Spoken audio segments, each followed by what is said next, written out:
ವಂದನೆಗಳು. ಎಲ್ಲರಿಗೂ ವಂದನೆಗಳು. ತಲೆಬಾಗಿಸಿ ಪ್ರಾರ್ಥನೆ ಮಾಡ್ಕೊಳ್ಳೋಣ. ನಮ್ಮನ್ನು ಬಹಳವಾಗಿ ಪ್ರೀತಿಸುವಂತ ಪ್ರಿಯ ಪರಲೋಕದಲ್ಲಿದ್ದಂತ ನಮ್ಮ ತಂದೆಯ ದೇವರೇ, ನಿಮಗೆ ಕೃತಜ್ಞತೆಗಳು, ಸ್ತೋತ್ರಗಳು ತಂದೆ. ಈ ಬೆಳಗಿನ ಜಾವದಲ್ಲಿ ನಿಮ್ಮ ಪಾದ ಸನ್ನಿಧಿಯಲ್ಲಿ ತಂದೆ ಪ್ರಾರ್ಥನೆ ಮಾಡುವಂತ ಭಾಗ್ಯವನ್ನು ನಮ್ಮೆಲ್ಲರಿಗೂ ಕಲ್ಪಿಸಿಕೊಟ್ಟದಕ್ಕಾಗಿ ಸ್ತೋತ್ರಗಳು ತಂದೆ. ನಿಮ್ಮನ್ನು ಕುರಿತು ಮಾತನಾಡುವಾಗ ಪವಿತ್ರಾತ್ಮರ ಸಹಾಯವನ್ನು ದಯಪಾಲಿಸಿ, ಎಲ್ಲರಿಗೂ ಬೇಕಾದಂತ ಆತ್ಮಿಕ ಜ್ಞಾನವನ್ನು ದಯಪಾಲಿಸಿ, ಯೇಸು ಪವಿತ್ರ ನಾಮದಲ್ಲಿ ಬೇಡ್ತಾ ಇದ್ದೀನಪ್ಪ ತಂದೆ, ಆಮೇನ್. ವಂದನೆಗಳು ಸರ್. ವಂದನೆಗಳು. ಎಲ್ಲರಿಗೂ ವಂದನೆಗಳು. ವಂದನೆಗಳು. ಓಕೆ, ದೇವರ ನಾಮಕ್ಕೆ ಸ್ತೋತ್ರವಾಗ್ಲಿ. ಒಂದು ಪ್ರತಿದಿನ ನೀವೆಲ್ಲರೂ ಹೀಗೆ ಸಭೆಯಾಗಿ ಕೂಡ್ತಾ ಇದ್ದೀರಾ. ಎಲ್ಲಾ ಸೇವಕರ ಮೂಲಕ ಅನೇಕ ವಿಷಯಗಳನ್ನ ತಿಳ್ಕೊಳ್ತಾ ಇದ್ದೀರಾ.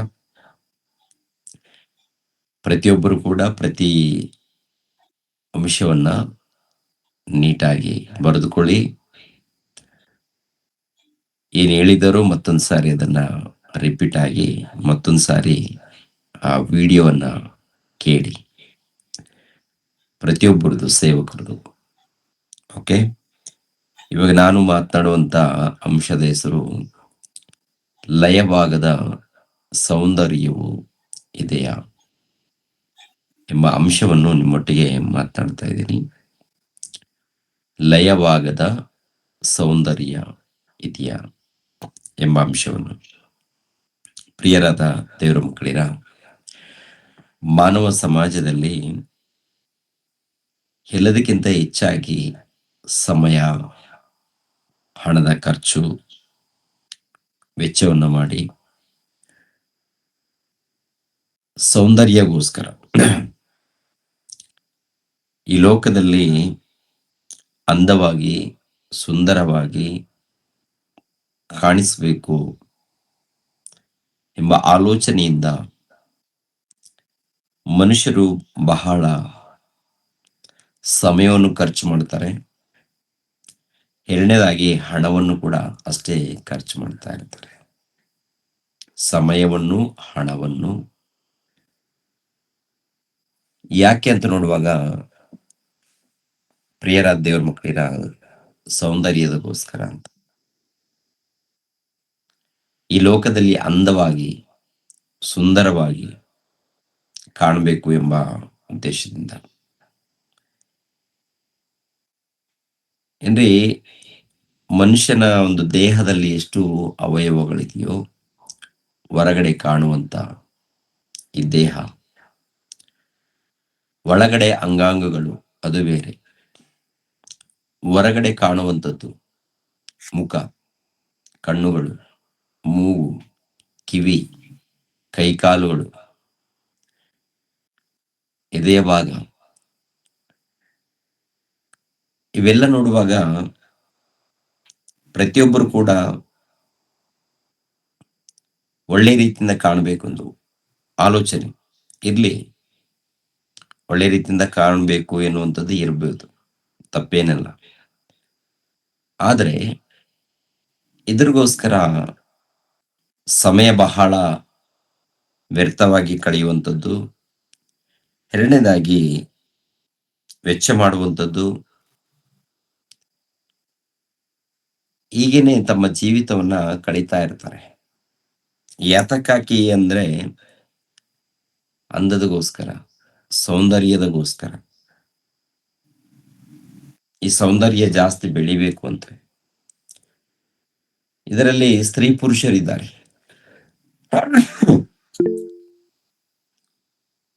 ಹೆಚ್ಚಾಗಿ ಸ್ತ್ರೀಯರು, ಪುರುಷರು ಇದ್ದಾರೆ. ಅದೇ ಪ್ರಕಾರ ಸ್ತ್ರೀಯರು ಈ ವಿಷಯದಲ್ಲಿ ಹೆಚ್ಚು ಶ್ರದ್ಧೆ ತೆಗೆದುಕೊಳ್ಳುವಂಥದ್ದು ನೋಡ್ತೀವಿ. ಅದೇನಾದ್ರೂ ತಪ್ಪಾ ಅಂತ ನೋಡುವಾಗ ತಪ್ಪೇನಾಗಲ್ಲ.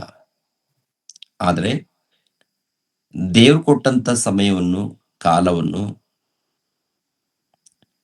ಇದಕ್ಕೆ ಅಂದ್ರೆ ಸೌಂದರ್ಯದಗೋಸ್ಕರ, ಅಂದದಗೋಸ್ಕರ ಸಮಯವನ್ನು ವ್ಯರ್ಥವಾಗಿ ಕಳೆದಾಗ ಮಾತ್ರ ಮೋಸ ಹೋದ ಹಾಗೆ. ನಾವೆಲ್ಲರೂ ಮೋಸ ಹೋದ ಹಾಗೆ ಪ್ರಿಯರೇ.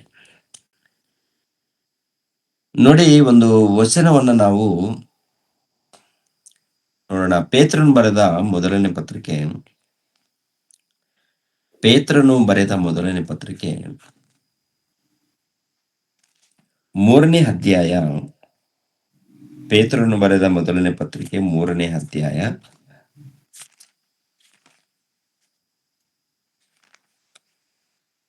ಪೇತ್ರನು ಬರೆದ ಮೊದಲನೇ ಪತ್ರಿಕೆ 3ನೇ ಅಧ್ಯಾಯ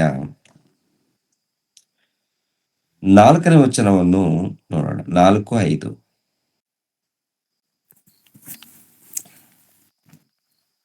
ವಾಕ್ಯೋಪದೇಶವಿಲ್ಲದೆ ತಮ್ಮ ಹೆಂಡತಿಯರಾದ ನಿಮ್ಮ ನಡತೆಯಿಂದಲೇ ಸನ್ಮಾರ್ಗಕ್ಕೆ ಬಂದಾರು. ಹ್ಮ್ ಜಡೆ ಹಿಡಿದುಕೊಳ್ಳುವುದು, ಚಿನ್ನದ ಒಡವೆಗಳನ್ನು ಇಟ್ಟುಕೊಳ್ಳುವುದು, ವಸ್ತ್ರಗಳನ್ನು ಧರಿಸಿಕೊಳ್ಳುವುದು, ಈ ಮೊದಲಾದ ಹೊರಗಣ ಶೃಂಗಾರವೇ ನಿಮ್ಮ ಅಲಂಕಾರವಾಗಿರಬಾರದು. ಹ್ಮ್ ಸಾತ್ವಿಕವಾದ ಓದಮ್ಮ. ಶಾಂತ ಮನಸ್ಸು ಸಾತ್ವಿಕವಾದ ಶಾಂತ ಮನಸ್ಸು ಎಂಬ ಒಳಗಣ ಭೂಷಣವೇ ನಿಮ್ಮ ಅಲಂಕಾರವಾಗಿರಬೇಕು. ಇದು ಸಾಕು ಶಾಶ್ವತವಾದ ಸಾಕು. ಇಲ್ಲಿ ನೋಡಿ, ಆಗಿನ ಕಾಲದಲ್ಲಿನೇ ಕೆಲವರು ಹೇಗೆ ಇದ್ದಾರೆ ಸಭೆಗಳಲ್ಲಿ ಅಂತ ನೋಡುವಾಗ, ದೇವರ ಸಭೆಯಲ್ಲಿ ಹೆಚ್ಚಾಗಿ ಅಲಂಕಾರ ಮಾಡಿಕೊಳ್ಳುವಂಥದ್ದು. ಅಲಂಕಾರ, ಬೆಲೆ ಬಾಳುವಂತ ವಸ್ತ್ರಗಳು, ಬೆಲೆ ಬಾಳುವಂತ ಒಡವೆಗಳು, ಇವು ಸಭೆಯಲ್ಲಿ ಒಂದು ರೀತಿಯಲ್ಲಿ ತೋರಿಸ್ಕೊಳ್ಳುವಂಥದ್ದು. ಎರಡನೇದಾಗಿ ಎರಡನೇದಾಗಿ ಅದಕ್ಕೆ ಬಹಳ ಸಮಯ ಕೊಡುವಂಥದ್ದು, ಬಹಳ ಸಮಯ. ಈಗ ಇದ್ದಾಗ ಏನಾಗತ್ತಪ್ಪ ಅಂತ ನೋಡುವಾಗ, ಆತ್ಮಿಕತೆ ಬೆಳೆಯುವುದಿಲ್ಲ, ಆತ್ಮೀಯತೆ ಬೆಳೆಯುತ್ತಾ ಅಂತ ನೋಡುವಾಗ ಬೆಳೆಯಲ್ಲ. ಸಭೆಯಲ್ಲಿ ಆತ್ಮೀಯತೆ ಬೆಳಿಬೇಕು,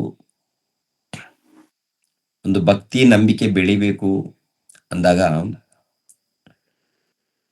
ಹೇಗೆ ನಾವಿದ್ರೆ ಬೆಳೆಯೋಕ್ಕೆ ಸಾಧ್ಯವಾಗುತ್ತೆ. ಹೊರಗಡೆ ನೋಡಿ ಎಲ್ಲಾ ಕಡೆ ಹೆಚ್ಚಾಗಿ ಅಲಂಕಾರಕ್ಕೆ ಅವಕಾಶ ಕೊಡ್ತಾರೆ.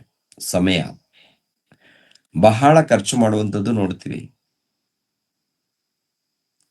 ಪ್ರಿಯರಾದ ದೇವರ ಮಕ್ಕಳಿರ, ತಲೆಯಲ್ಲಿರುವಂತ ಕೂದಲುಗೋಸ್ಕರ ಏನ್ರಿ, ಈ ಕೂದಲುಗಳನ್ನ ಕಾಪಾಡಿಕೊಳ್ಳೋದಕ್ಕೆ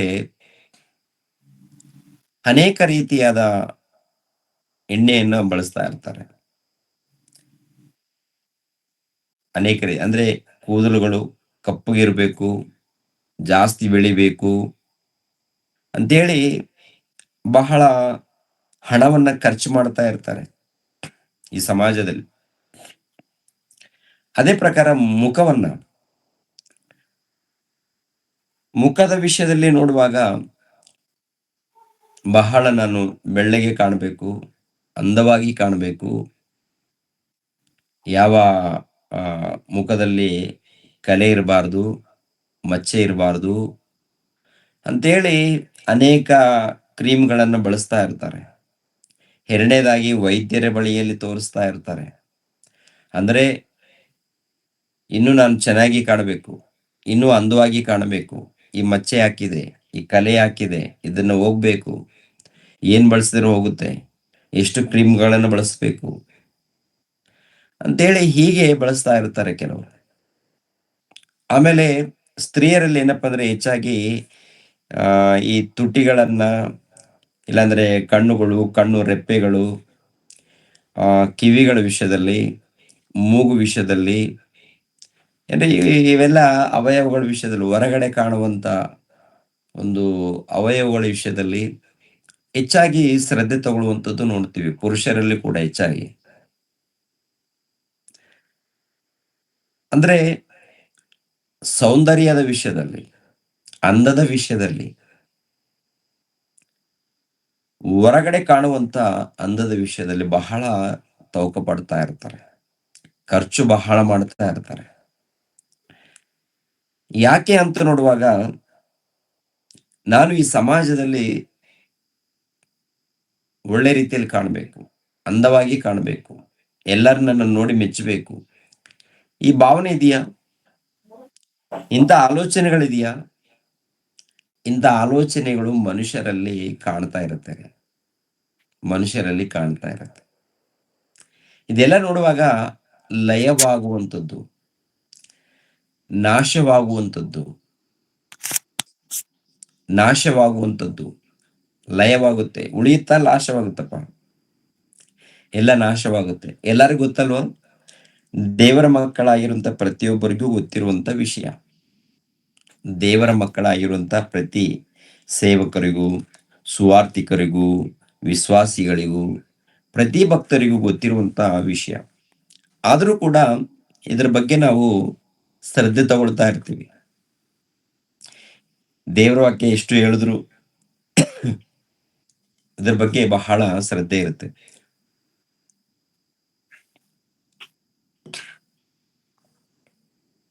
ಏನಪ್ಪ ಅಂದ್ರೆ, ಈ ವರ ಅಲಂಕರಣಗಿಂತ ಹೃದಯ ಅಲಂಕರಣ ಮುಖ್ಯ ಅಂತಾರೆ.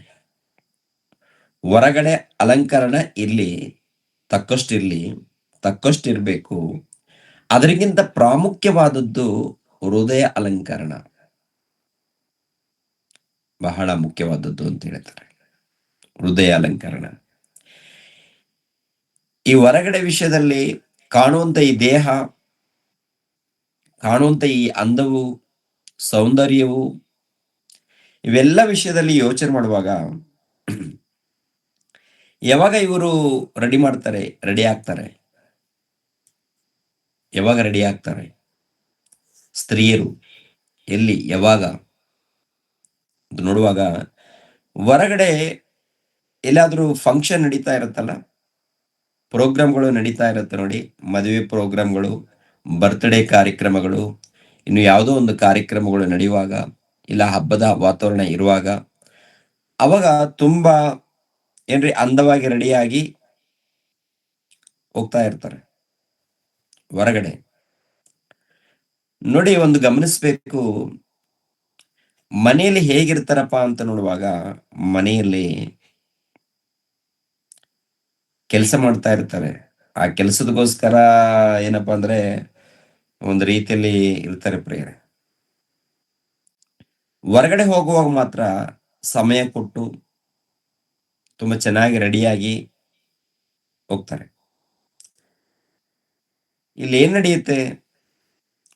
ಹೊರಗಡೆ ಇದ್ದಂತ ಜನ ನೋಡಿದಾಗ, ಆಹಾ, ಎಷ್ಟು ಸುಂದರಿಯಾಗಿದ್ದಾಳೆ ಈಕೆ, ಎಷ್ಟು ಅಂದವಾಗಿದ್ದಾಳೆ ಈಕೆ ಅಂತೇಳಿ ಹೊರಗಡೆ ಮಾತಾಡ್ಕೋಬೇಕಾ?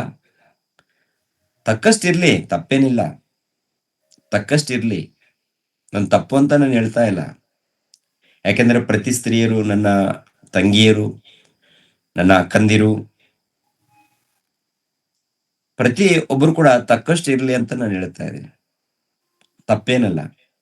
ಆದ್ರೆ ಜನರ ಮಧ್ಯದಲ್ಲಿ ದಾರಿ ತಪ್ಪುವಂತ ಒಂದು ಕ್ರಿಯೆ ಏನಾದ್ರು ನಡೀತಾ ಇದೆಯಾ? ಜನರ ಮಧ್ಯದಲ್ಲಿ ಯುವಕರು ಇರ್ತಾರೆ. ಈ ಯುವಕರು ನಿಮ್ಮನ್ನು ನೋಡಿದಾಗ ಏನಾದ್ರೂ ಕೆಟ್ಟ ಆಲೋಚನೆಗಳು ಅವ್ರ ಮಧ್ಯದಲ್ಲಿ ಹುಟ್ಟುತ್ತಾ ಇದೆಯಾ? ಕೆಟ್ಟ ಆಲೋಚನೆಗಳನ್ನು ಹುಟ್ಟುವಂತ ಒಂದು ರೀತಿಯಲ್ಲಿ ನೀವೇನಾದ್ರೂ ಕಾಣ್ತಾ ಇದ್ದೀರಾ? ನನ್ನ ತಂಗಿಯರಿಗೆ, ನನ್ನ ಅಕ್ಕಂದಿರಿಗೆ ಹೇಳುವಂಥದ್ದು. ಅಂದ್ರೆ ಕೇವಲ ಗೂಗಲ್ ಮೀಟ್ ಅಲ್ಲಿ ನಾವು ಸೇರುವಂತ ನಮಗ್ ಮಾತ್ರವಲ್ಲ, ಇನ್ನು ಈ ಒಂದು ವಿಡಿಯೋವನ್ನ ಇಲ್ಲ ಈ ಅಂಶವನ್ನ ಕೇಳುವಂತ ಪ್ರತಿ ಕ್ರೈಸ್ತರ ನನ್ನ ಅಕ್ಕಂದಿರಿಗೂ, ನನ್ನ ತಂಗಿಯರಿಗೂ ಕೂಡ ತಲುಪುವಂಥದ್ದು. ಹೌದಲ್ವಾ? ಅಂದ್ರೆ ಹೊರಗಡೆ ಹೋಗುವಾಗ ದೇವರ ಮಕ್ಕಳಾಗಿರುವಂತ ನಾವು ನಮ್ಮ ಮೂಲಕ ಒಂದು ಒಳ್ಳೆ ಪಾಠವನ್ನ ಕಲಿಬೇಕು. ಕ್ರಿಸ್ತನ ಪ್ರೀತಿಯನ್ನು ನಾವು ಪರಿಚಯ ಮಾಡಬೇಕು. ಪ್ರತಿಯೊಬ್ಬರು ಸ್ತ್ರೀ ಪುರುಷರು, ಪ್ರತಿ ಸ್ತ್ರೀ ಪುರುಷರು ದೇವರ ಪ್ರೀತಿಯನ್ನ ಪರಿಚಯ ಮಾಡಬೇಕು. ಪರಿಚಯ ಮಾಡಬೇಕಾದ್ರೆ ನಾವು ತಕ್ಕಷ್ಟು ಯಾರೇ ಆಗಿರ್ಬೋದು, ಸ್ತ್ರೀಯರಾಗಿರ್ಬೋದು, ಪುರುಷರಾಗಿರ್ಬೋದು, ತಕ್ಕಷ್ಟು ರೆಡಿ ಆಗ್ಬೇಕು. ಬಹಳ ಬೇಡ, ಅಧಿಕವಾದಂತ ಅಲಂಕಾರ ಬೇಡ, ತಕ್ಕಷ್ಟಿರ್ಲಿ. ಆದ್ರೂ ಕೂಡ ಸ್ತ್ರೀಯರ ವಿಷಯದಲ್ಲಿ ಏನಪ್ಪಾ ಅಂದ್ರೆ ತುಂಬಾ ಜಾಗೃತಿ ಆಗಿರ್ಬೇಕು. ಸ್ತ್ರೀಯರು, ಯವ್ವನ ಕಾಲದಲ್ಲಿದ್ದಂತ ಸ್ತ್ರೀಯರು ಬಹಳ ಜಾಗೃತಿಯಿಂದ, ಎಚ್ಚರಿಕೆಯಿಂದ ಇರಬೇಕು. ನಿಮ್ಮಿಂದ ಇನ್ನೊಬ್ಬರು ವ್ಯಾಮೋಹಕ್ಕೆ ಗುರಿ ಆಗ್ಬಾರ್ದು. ಅಂದ್ರೆ ತಪ್ಪಿನ ಆಲೋಚನೆಗೆ ಹೋಗ್ಬಾರ್ದು.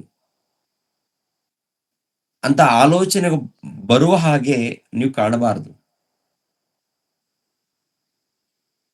ಅದೇ ಹೇಳ್ತಾ ಇದ್ದೀನಲ್ಲ, ತಕ್ಕಷ್ಟಿರಬೇಕು ಅಂತ. ಯಾಕೆಂದ್ರೆ ಈ ಸಮಾಜದಲ್ಲಿ, ಲೋಕದಲ್ಲಿ ಎಲ್ಲರೂ ಹಾಗೇನೆ ಇದ್ದಾರೆ. ದೇವರ ಮಕ್ಕಳು ಎಂದು, ಭಕ್ತರು ಎಂದು ಕರೆಯುವಾಗ ಪ್ರತಿ ಮಕ್ಕಳು, ಆತ್ಮೀಯರು ಒಳ್ಳೆ ರೀತಿಯಿಂದ ನಾವು ಕಾಣಬೇಕಾಗುತ್ತೆ, ಭಕ್ತಿಯಲ್ಲಿ ಕಾಣಬೇಕಾಗುತ್ತೆ. ಈ ವಿಷಯದಲ್ಲಿ ಪ್ರತಿಯೊಬ್ಬರು ಕೂಡ ಶ್ರದ್ಧೆ ತಗೊಳ್ಬೇಕು. ಯಾಕೆಂದ್ರೆ ಪುರುಷರು ಮನೆಯಲ್ಲಿ ಹೇಳಕ್ಕಾಗಲ್ಲ. ಪ್ರತಿ ಹೆಣ್ಣು ಮಕ್ಕಳು, ಪ್ರತಿಯೊಬ್ಬರು ಕ್ರೈಸ್ತರ ಮನೆಯಲ್ಲಿ ಇದ್ದಂತ ಪ್ರತಿ ಹೆಣ್ಣು ಮಕ್ಕಳು ತಮ್ಮ ಜಾಗ್ರತೆಯಲ್ಲಿ ತಾವು ಇರಬೇಕಾಗತ್ತೆ. ತಮ್ಮ ಒಂದು ಭಕ್ತಿಯಲ್ಲಿ ನಡಿಬೇಕಾಗತ್ತೆ. ಹಾಗೆ ನಡೆದಾಗ ಸಭೆಯಲ್ಲಿ ಇನ್ನೊಬ್ಬರು ಕೂಡ ಒಬ್ರು ನೋಡಿ ಒಬ್ರು ಕಲಿತಾರೆ. ದಾರಿ ತಪ್ಪುವಂತ ರೀತಿಯಲ್ಲಿ ನಮ್ಮ ಜೀವನ, ನಮ್ಮ ನಡವಳಿಕೆ ಇರಕೂಡುದು. ಯಾಕಂದ್ರೆ ನಾವು ಪರಲೋಕದಲ್ಲಿ ದೇವರ ಬಳಿಯಲ್ಲಿ ನಾವು ಸ್ಥಾನವನ್ನ ಪಡ್ಕೊಳ್ಬೇಕಾದ್ರೆ ನಮ್ಮ ಒಂದು ಈ ಜೀವಿತ ವಿಷಯದಲ್ಲಿ ಬಹಳ ಎಚ್ಚರಿಕೆಯಿಂದ ಇರಬೇಕಾಗುತ್ತೆ. ಅದಕ್ಕೆ ದೇವರು, ಪ್ರಿಯರಾದ ದೇವರ ಮಕ್ಕಳಿರ, ಕೆಲವು ವಚನಗಳನ್ನ ಬರೆಸಿದ್ದಾರೆ ಈ ಅಂದದ ವಿಷಯದಲ್ಲಿ. ಯಾಕೆಂದ್ರೆ ಬಹಳ ಮಂದಿ ಇದ್ದಾರೆ, ಕೋಟ್ಯಾಧೀಶ್ವರರು ಈ ಲೋಕದಲ್ಲಿ. ಹಣ ಖರ್ಚು ಮಾಡ್ತಾ ಇರ್ತಾರೆ, ಸಮಯವನ್ನು ಖರ್ಚು ಮಾಡ್ತಾ ಇರ್ತಾರೆ. ಬಹಳ ಬಹಳ. ನೀವು ಕೆಲವರು ಹೇಳ್ಬೋದು, ಬ್ರದರ್, ನಮ್ಮ ಹಣ, ನಮ್ಮ ಅಂದ, ನಮ್ಮ ಶರೀರ, ನಮ್ಮ ಜೀವಿತ, ನೀವ್ಯಾರ್ರಿ ನಮ್ಗೆ ಹೇಳೋದಕ್ಕೆ? ನಾನು ಏನೂ ಅಲ್ಲ. ದೇವರು ನಿಮ್ಮನ್ನ ಎಚ್ಚರಿಸ್ತಾ ಇದ್ದಾರೆ. ಒಂದ್ ವೇಳೆ ದೇವರು ಯಾರು ಅಂತ ನೀವು ಕೇಳ್ತೀರಾ? ದೇವರು ನಿನಗೆ ಜನ್ಮ ಕೊಟ್ಟಂತ ತಂದೆ. ದೇವರು ನಿನ್ನನ್ನ ಚಿತ್ರೀಕರಿಸಿದಂತ ತಂದೆ. ದೇವರು ನಿನ್ನ ತಾಯಿ ಗರ್ಭದಲ್ಲಿದ್ದಾಗ ನಿನ್ನನ್ನ ರೂಪಿಸಿದಂತ ತಂದೆ. ನಿನ್ನನ್ನು ರೂಪಿಸಿದಂತ ತಂದೆ. ನಿನಗೆ ರೂಪ ಕೊಟ್ಟಂತ ತಂದೆ. ಆ ತಂದೆ ನಿನಗೆ ಹೇಳ್ತಾ ಇದ್ದಾನೆ, ನಾನಲ್ಲ. ನಾನು ಬೈಬಲ್ ಇಟ್ಕೊಂಡಿರ್ಬೋದು, ಕೂತ್ಕೊಂಡಿರ್ಬೋದು, ಮಾತನಾಡ್ಬೋದು. ದೇವರ ಆತ್ಮನ ಒಂದು ಪ್ರೇರಣೆಯಿಂದ,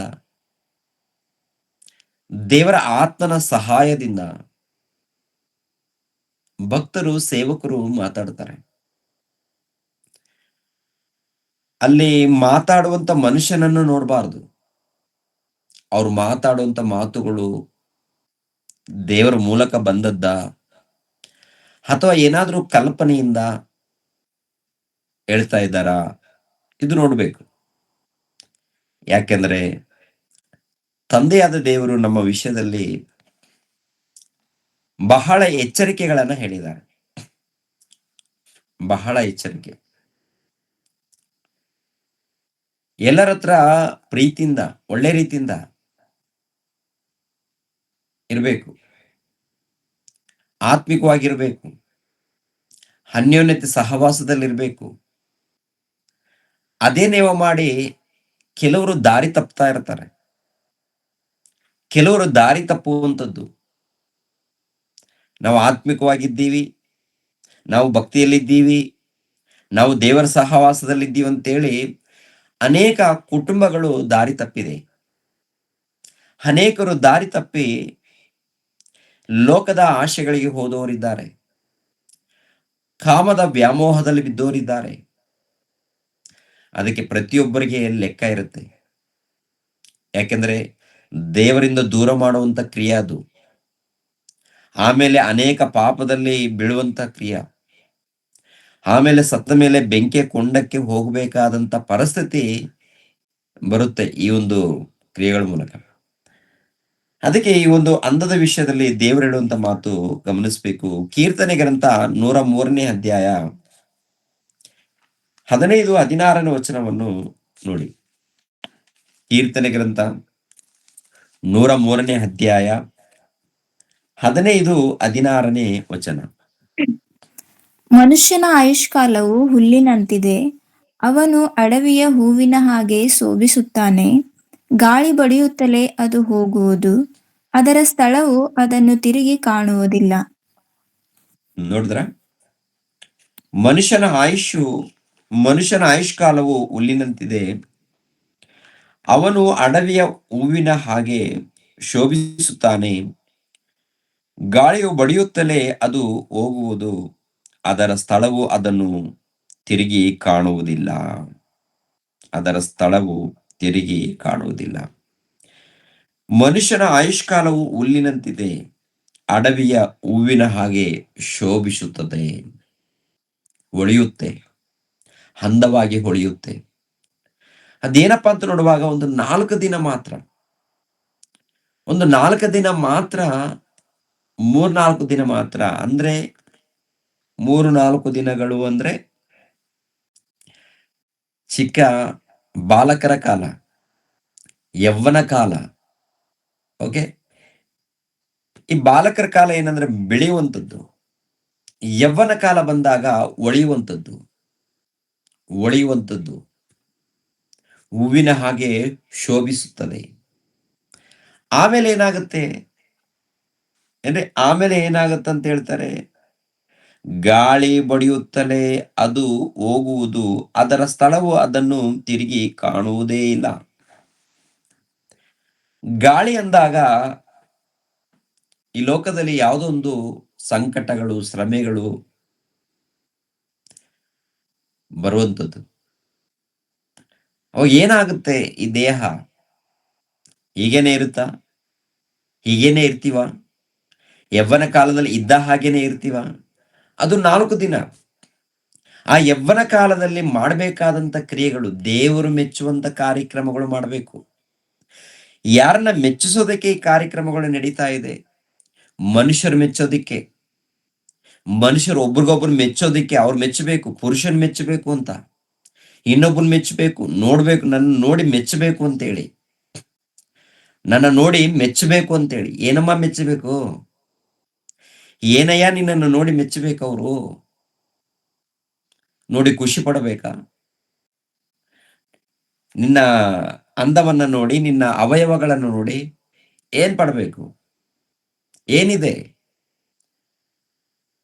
ಆ ದೇವರ ಮಕ್ಕಳಾಗಿರುವಂತ ನಾವು ನಮ್ಮ ಜೀವಿತದ ವಿಷಯದಲ್ಲಿ ತುಂಬಾ ಶ್ರದ್ಧೆಯಿಂದ ಇರಬೇಕು, ಬಹಳ ಶ್ರದ್ಧೆಯಿಂದ ಜೀವಿಸ್ಬೇಕು. ಹೊರಗಡೆ ನೋಡಿ ಮೆಚ್ಚಬೇಕು, ಅವ್ರು ಮೆಚ್ಚಬೇಕು, ಇವ್ರು ಮೆಚ್ಚಬೇಕು, ಅವ್ರು ನೋಡ್ಬೇಕು, ಇದ ಆಲೋಚನೆನ? ಲೋಕದಲ್ಲಿ ನೋಡಿ, ಲೋಕದಲ್ಲಿ ಯಾಕೆ ಅಂದವಾಗಿ ತಯಾರಾಗಿ ಬರ್ತಾ ಇರ್ತಾರೆ? ಮನೆಯಲ್ಲಿ ಗಂಡನ ಇರ್ತಾನಲ್ಲ, ಆ ಗಂಡನ ಮುಂದೆ ಅಂದವಾಗಿ ತಯಾರಾಗ್ಬೇಕು. ಹೇಗ್ ತಯಾರಾಗ್ಬೇಕು? ಅಂದವಾಗಿ ತಯಾರಾಗ್ಬೇಕು. ಗಂಡನ ಮುಂದೆ ಮಾತ್ರ. ಹೊರಗಡೆ ತಕ್ಕಷ್ಟಿರ್ಲಿ, ಅತಿ ಬೇಡ, ಅತಿಯಾಗಿ ಬೇಡ, ತಕ್ಕಷ್ಟು ಇರಬೇಕು. ಆದರೆ ಹೊರಗಡೆ ಏನೋ ಅಂದವಾಗಿ ಹೋಗ್ತಾ ಇರ್ತಾರೆ, ಬರ್ತಾ ಇರ್ತಾರೆ. ಮನೆಯಲ್ಲಿ ಮಾತ್ರ ಏನೋ ಹುಚ್ಚರಿದ್ದಾಗೆ ಇರ್ತಾ ಇರ್ತಾರೆ. ಹುಚ್ಚರು ಇರ್ತಾರಲ್ಲ, ಬೇಜಾರು ಮಾಡ್ಕೋಬೇಡಿ. ಪ್ರೀತಿಯಿಂದ ನನ್ನ ತಂಗಿಯರಂತ ಹೇಳ್ತಾ ಇದ್ದೀನಿ, ನನ್ನ ಅಕ್ಕಂದಿರಂತ ಹೇಳ್ತಾ ಇದ್ದೀನಿ. ಕುಟುಂಬದಲ್ಲಿ ಒಂದ್ಸರಿ ನೋಡ್ಕೊಳ್ಳಿ. ಮನೆಯಲ್ಲಿ ಸಂತೋಷವಾಗಿರ್ಬೇಕು, ಆನಂದವಾಗಿರ್ಬೇಕು ಅಂದ್ರೆ ಮನೆಯಲ್ಲಿ ಅವರವರ ಗಂಡನ ಬಳಿಯಲ್ಲಿ ಸಂತೋಷವಾಗಿ ಕಾಲವನ್ನ ಕಳಿಬೇಕು. ದಾರಿ ತಪ್ಪಿದರೆ ಪಾಪ, ಪಾಪಕ್ಕೆ ಬರುವ ಸಂಬಳ ಮರಣ, ಬೆಂಕಿಯ ಕೊಂಡ. ಬೆಂಕಿಯ ಕೊಂಡ. ಯೌವನ ಕಾಲದಲ್ಲಿ ಇದ್ದಂತ ಸ್ತ್ರೀ ಪುರುಷರೇ, ಎಚ್ಚರಿಕೆ, ಜಾಗ್ರತೆ.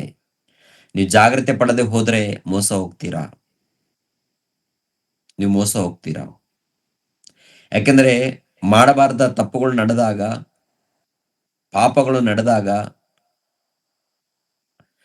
ದೇವರಿಂದ ದೂರ ಆಗುವಂತ ಪರಿಸ್ಥಿತಿ, ದೇವರಿಂದ ದೂರ ಆಗುವಂತ ಪರಿಸ್ಥಿತಿ ನಡೀತಿ. ಆದ್ದರಿಂದ ನೀವು ಜಾಗ್ರತೆ.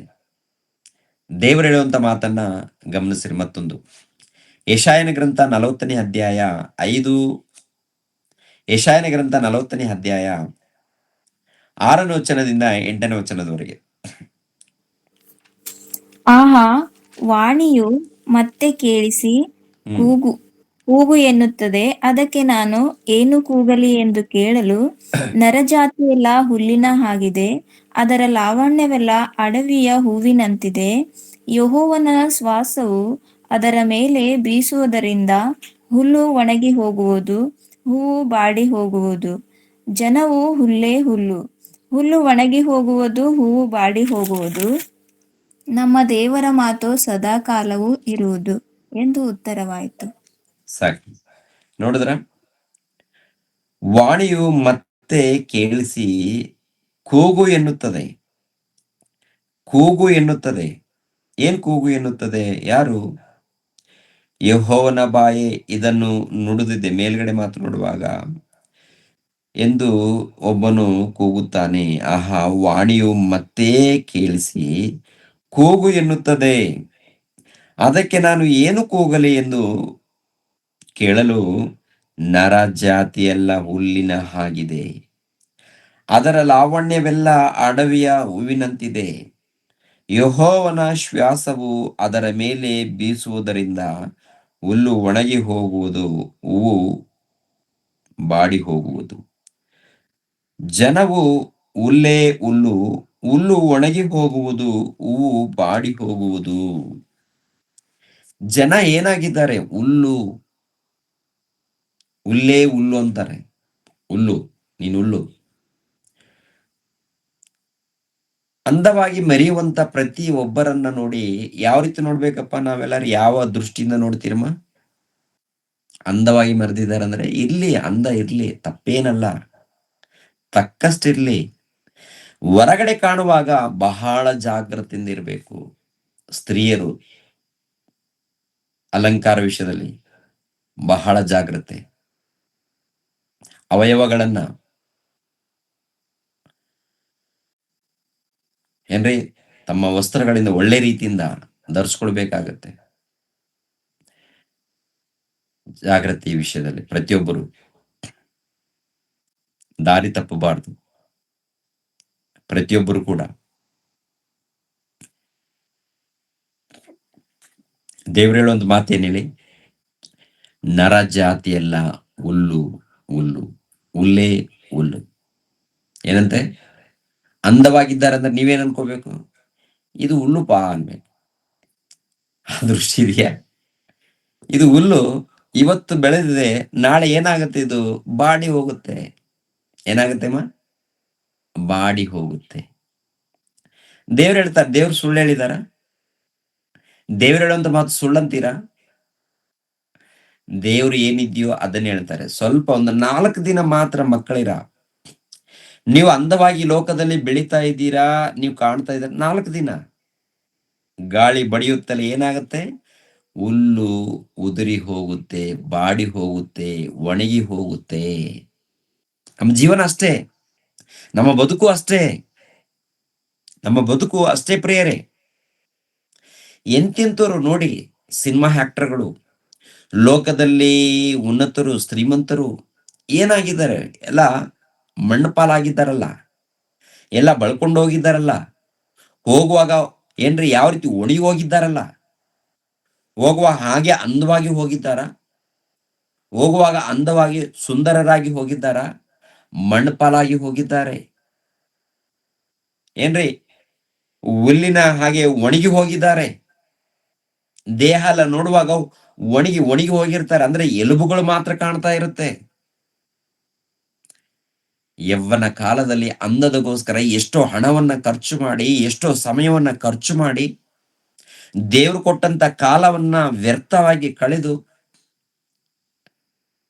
ಇಷ್ಟ ಬಂದ ಹಾಗೆ ನಡೆದಂತ ಯುವತಿ ಯುವಕರು ಕೊನೆಯದಾಗಿ ಒಂದು ದಿನ ಏನ್ರಿ ಹೇಗಾಗ್ತಾರೆ? ಹೇಗೆ? ಆದ್ದರಿಂದ ಈ ಸಮಾಜವನ್ನ ನಂಬಬೇಡಿ. ನಿಮ್ಮ ಅಂದ ಇದೆ ಅಂತ ಇದ್ರ ಮೇಲೆ ಭರೋಸೆ ಇಡಬೇಡಿ. ನಾನು ಅಂದವಾಗಿದ್ದೀನಲ್ಲ, ನಾನು ಚಂದವಾಗಿದ್ದೀನಲ್ಲ, ಅದು ನಾಶನಕ್ಕೆ ದಾರಿಯಾಗತ್ತೆ.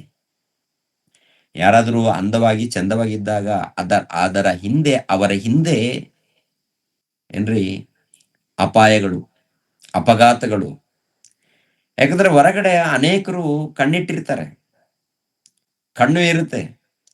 ಹೇಗಾದ್ರೂ ಮಾಡಿ ಇದನ್ನ ಬಳಸ್ಕೋಬೇಕು, ಹೇಗಾದ್ರೂ ಮಾಡಿ ಸ್ವಾಧೀನ ಪಡಿಸ್ಕೋಬೇಕು, ಹೇಗಾದ್ರೂ ಮಾಡಿ. ಅದಕ್ಕೆ ನೋಡಿ, ಅಂದವಾದ ಯುವತಿಯರನ್ನ ಕಂಡಾಗ ಕೆಲವರನ್ನ ಏನ್ರಿ ರಹಸ್ಯವಾಗಿ ಎಳ್ಕೊಂಡು ಹೋಗುವಂಥದ್ದು, ಬಂಧಿಸುವಂಥದ್ದು, ಇಲ್ಲಾಂದ್ರೆ ಮಾನಭಂಗ ಮಾಡುವಂಥದ್ದು, ಇವೆಲ್ಲ ನಡೀತಾ ಇರುತ್ತೆ. ಬಹಳ ಮೋಸ ನಡೀತಾ ಇದೆ. ಇದಕ್ಕೆಲ್ಲ ಕಾರಣ ಏನಪ್ಪಾ ಅಂತ ನೋಡುವಾಗ, ಮನುಷ್ಯನು ದೇವರನ್ನ ಅರ್ಥ ಮಾಡಿಕೊಂಡಿಲ್ಲ. ನಾನು ಹೇಳೋದೇನಂದ್ರೆ, ಏನು ತಪ್ಪಾಗಿ ನಾನು ಮಾತಾಡ್ತಾ ಇಲ್ಲ. ಏನ್ರಿ ನೀವು ಅಂದವಾಗಿ ಇರಬಾರ್ದು ಅಂತ ನಾನು ಹೇಳ್ತಾ ಇಲ್ಲ, ತಕ್ಕಷ್ಟು ಇರ್ಲಿ ಅಂತ ಹೇಳ್ತಿದ್ದೀನಿ, ತಕ್ಕಷ್ಟು ಇರ್ಲಿ ಅಂತ ಹೇಳ್ತಾ ಇದ್ದೀನಿ. ಎರಡನೇದಾಗಿ, ಅಂದವನ್ನು ನೋಡಿ ಯಾರು ಕೂಡ ಗರ್ವ ಪಡ್ಬೇಡಿ. ಅದ್ರಗೋಸ್ಕರ ಖರ್ಚು ಹೆಚ್ಚು ಮಾಡ್ಕೊಂಡಿರ್ಬೇಡಿ. ಈ ಅಂದದಗೋಸ್ಕರ ಸಮಯವನ್ನ ಹೆಚ್ಚಾಗಿ ಅದಕ್ಕೆ ಕೊಡಕ್ ಹೋಗ್ಬೇಡಿ.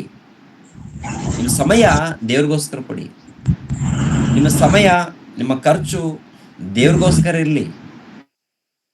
ಈ ದೇಹದ ವಿಷಯದಲ್ಲಿ ಪ್ರಿಯರಾದ ದೇವರ ಮಕ್ಕಳಿರ, ಹೊರಗಡೆ ಕಾಣುವಂತ ಅಲಂಕಾರಗಿಂತ ಒಳಗಡೆ ಅಲಂಕಾರ ಪ್ರಾಮುಖ್ಯವಾದದ್ದು ಅಂತ ಹೇಳ್ತಾರೆ. ಹೃದಯ ಅಲಂಕಾರ ಪ್ರಾಮುಖ್ಯವಾದದ್ದು ಅಂತ ಹೇಳ್ತಾರೆ. ಹೊರಗಡೆ ವಿಷಯದಲ್ಲಿ ನೋಡುವಾಗ ಹುಲ್ಲು, ನೀವು ಬಾಡಿ ಹೋಗ್ತೀರಾ, ನೀವು ಹೂಗಳು ಉದುರಿ ಹೋಗ್ತೀರಾ, ನಾಶವಾಗ್ತೀರಾ, ಏನೂ ಇಲ್ಲ, ಒಂದು ದಿನ ನೆಲದ ಪಾಲಾಗ್ತೀರಾ, ಒಂದು ದಿನ ಮುಗಿದು ಹೋಗುತ್ತೆ, ಇದರಲ್ಲಿ ಏನಿಲ್ಲ. ಮತ್ತೇನು? ಲಯವಾಗದ ಒಂದು ಅಂದ ಇದೆ, ಲಯವಾಗದು. ಈ ಲೋಕದಲ್ಲಿ ನೋಡುವಾಗ ಇದು ಲಯವಾಗುತ್ತೆ, ನಾಶವಾಗುತ್ತೆ, ನಿರ್ಮೂಲವಾಗುತ್ತೆ. ನಾಶವಾಗುವಂತ ಈ ದೇಹದಗೋಸ್ಕರ ನಿಮ್ಮ ಪ್ರಯಾಸನ, ನಿಮ್ಮ ಕಷ್ಟನ, ಹಣವೆಲ್ಲ ಈ ದೇಹದಗೋಸ್ಕರ ಖರ್ಚು ಮಾಡಿದ್ದೀರಾ? ಸಮಯವನ್ನೆಲ್ಲ ದೇವ್ರು ಕೊಟ್ಟಂತ ಸಮಯ ಎಲ್ಲ ಕೂಡ ಈ ದೇಹದಗೋಸ್ಕರ, ಈ ಹೊರಗಡೆ ಅಲಂಕಾರದಗೋಸ್ಕರ, ಸಿಂಗಾರಗೋಸ್ಕರ ನೀವು ಹಣ ಖರ್ಚು, ಸಮಯ ಖರ್ಚು ಮಾಡಿಕೊಂಡಿದ್ದೀರಾ? ಹಾಗಾದ್ರೆ ನೀವು ಮೋಸ ಹೋಗಿದ್ದೀರಂತ ಅರ್ಥ. ಯಾಕೆಂದ್ರೆ ದೇವ್ರು ಕೊಟ್ಟಂತ ಸಮಯವನ್ನು, ಕಾಲವನ್ನು ವ್ಯರ್ಥವಾಗಿ ಕಳಿಬೇಡಿ ಅಂತ ಹೇಳ್ತಾರಲ್ಲ. ನೀವು ಜ್ಞಾನವಂತರಾಗಿ ನಡೆದುಕೊಳ್ಬೇಕಂತ ಹೇಳ್ತಾರಲ್ಲ, ನೀವು ಬುದ್ಧಿವಂತರಾಗಿ ನಡೆದುಕೊಳ್ಬೇಕಂತ ಹೇಳ್ತಾರಲ್ಲ ದೇವ್ರು. ದೇವ್ರು ಹೇಳುವಂತ ಮಾತು ತಪ್ಪಂತೀರಾ? ದೇವ್ರು ಹೇಳುವಂತ ಮಾತು ತಪ್ಪಂತೀರಾ? ತಪ್ಪಲ್ಲ. ಪ್ರಿಯರಾದ ದೇವ್ರ ಮಕ್ಕಳಿರ, ಜಾಗೃತಿಯಿಂದ ಇರಬೇಕು. ಜಾಗ್ರತೆ, ಎಚ್ಚರಿಕೆ.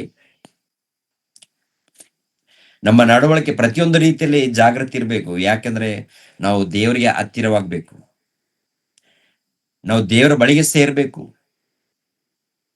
ದೇವರ ಬಳಿಗೆ ನಾವು ಸೇರ್ಬೇಕು. ಪ್ರಿಯರಾದ ದೇವ್ರ ಮಕ್ಕಳಿರ, ಆಲೋಚನೆ ಮಾಡಿ. ಯಾಕಂದ್ರೆ ಕೊನೆ ಕಾಲದಲ್ಲಿ ನಾವಿದ್ದೀವಿ, ಕೊನೆ ದಿನದಲ್ಲಿ ನಾವಿದ್ದೀವಿ. ಮತ್ತೆ ಹೇಗೆ ನಾವು ಇರಬೇಕು, ಹೇಗೆ, ಯಾವ ರೀತಿ ಅಂತ ನೋಡುವಾಗ, ಈ ಅಲಂಕಾರದಗಿಂತ ಅಂದ್ರೆ ಹೊರಗಡೆ ಅಲಂಕಾರ ಎಷ್ಟು ತಕ್ಕಷ್ಟು ಹೃದಯ ಅಲಂಕಾರ ಬಹಳ ಇರಬೇಕು. ಹೃದಯ ಅಲಂಕರಿಸಲ್ಪಡಬೇಕು. ಹೃದಯದ ಸೌಂದರ್ಯ ಅಲ್ಲಿ ಒಳಗಡೆ ಒಂದು ಅಂದವು. ಅದು ಹೇಗೆಪ್ಪ ಅಂತ ನೋಡುವಾಗ ಒಂದ್ಸರಿ ಜ್ಞಾನೋಕ್ತಿಗಳ ಗ್ರಂಥ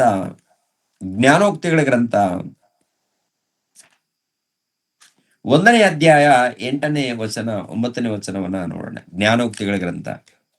ಹೆಚ್ಚಾಗಿ ಮನುಷ್ಯರು ಕೂದಲವನ್ನ ಇಲ್ಲ ತಲೆಯನ್ನ ಅಲಂಕರಣ ಮಾಡ್ಕೊಳಕ್ ಹೋಗ್ತಾರಲ್ಲ, ತಲೆ ಕೂದಲು ಹೀಗಿರ್ಬೇಕು ಆಗಿರ್ಬೇಕು. ಪುರುಷರು ನೋಡುವಾಗ ಕಟಿಂಗ್ಗಳು, ವಿಚಿತ್ರವಾದಂತಹ ಕಟಿಂಗ್ಗಳು. ಸ್ತ್ರೀಯರು ಇರ್ಲಿ, ಅದು ತಕ್ಕಷ್ಟು ಇರ್ಲಿ ಅಂತ ಹೇಳ್ತಾ ಇದ್ದೀನಿ. ಇಲ್ಲಿ ಗಮನಿಸ್ರಿ, ಜ್ಞಾನೋಕ್ತಿಗಳ ಗ್ರಂಥ 1ನೇ ಅಧ್ಯಾಯ 8, 9ನೇ ವಚನವನ್ನು ಓದಿ. ಮಗನೇ ಮಗನೇ ಮಗನೇ, ನಿನ್ನ ತಂದೆಯ ಉಪದೇಶವನ್ನು ಕೇಳು, ನಿನ್ನ ತಾಯಿಯ ಬೋಧನೆಯನ್ನು ತೊರೆಯಬೇಡ. ಅವು ನಿನ್ನ ತಲೆಗೆ ಅಂದದ ಪುಷ್ಪ ಕಿರೀಟ, ಕೊರಳಿಗೆ ಹಾರ. ಸಾಕು ಮಗನೇ ಸಾಕು. ನೋಡಿ, ಮಗನೇ ನಿನ್ನ ತಂದೆಯ ಉಪದೇಶವನ್ನ ಕೇಳು, ನಿನ್ನ ತಾಯಿಯ ಬೋಧನೆಯನ್ನು ತೊರೆಯಬೇಡ. ತಂದೆ ತಾಯಿಗಳು, ಒಳ್ಳೆ ತಂದೆ ತಾಯಿಗಳಿರ್ತಾರೆ. ಇನ್ನು ಕೆಲವರು ಮಕ್ಕಳ ಬಗ್ಗೆ ಚಿಂತೆ ಮಾಡದೆ ಕೆಲವರು ಇರ್ತಾರೆ. ಒಳ್ಳೆ ತಂದೆ ತಾಯಿಗಳು, ಭಕ್ತರು ಏನ್ ಮಾಡ್ತಾರಪ್ಪ ಅಂದ್ರೆ ಒಳ್ಳೆ ಉಪದೇಶವನ್ನ ಹೇಳ್ತಾರೆ. ಒಳ್ಳೆ ಉಪದೇಶ, ಒಳ್ಳೆ ರೀತಿಯಿಂದ ಆತ್ಮಿಕವಾದಂತ ತಂದೆ ತಾಯಿಗಳೇ ಇರ್ತಾರೆ.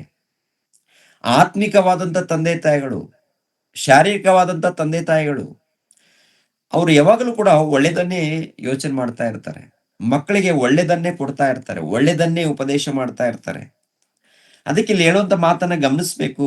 ಮಗನೇ, ನಿನ್ನ ತಂದೆಯ ಉಪದೇಶವನ್ನ ಕೇಳು, ನಿನ್ನ ತಾಯಿಯ ಬೋಧನೆಯನ್ನು ತೊರೆಯಬೇಡ.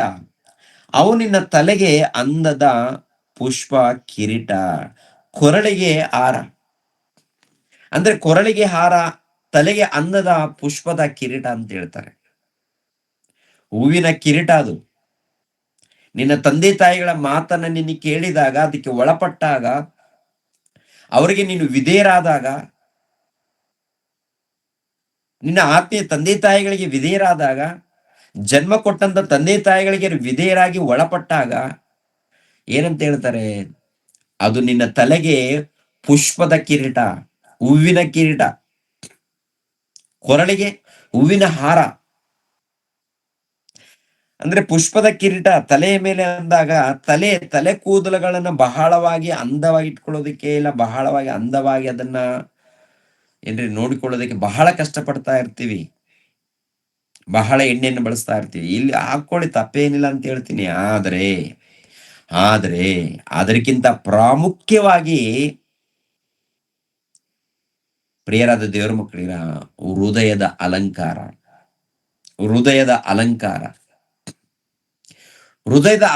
ಅಂದ್ರೆ ಆತ್ಮಕ್ಕೆ ತಲೆ ಇದೆಯಾ?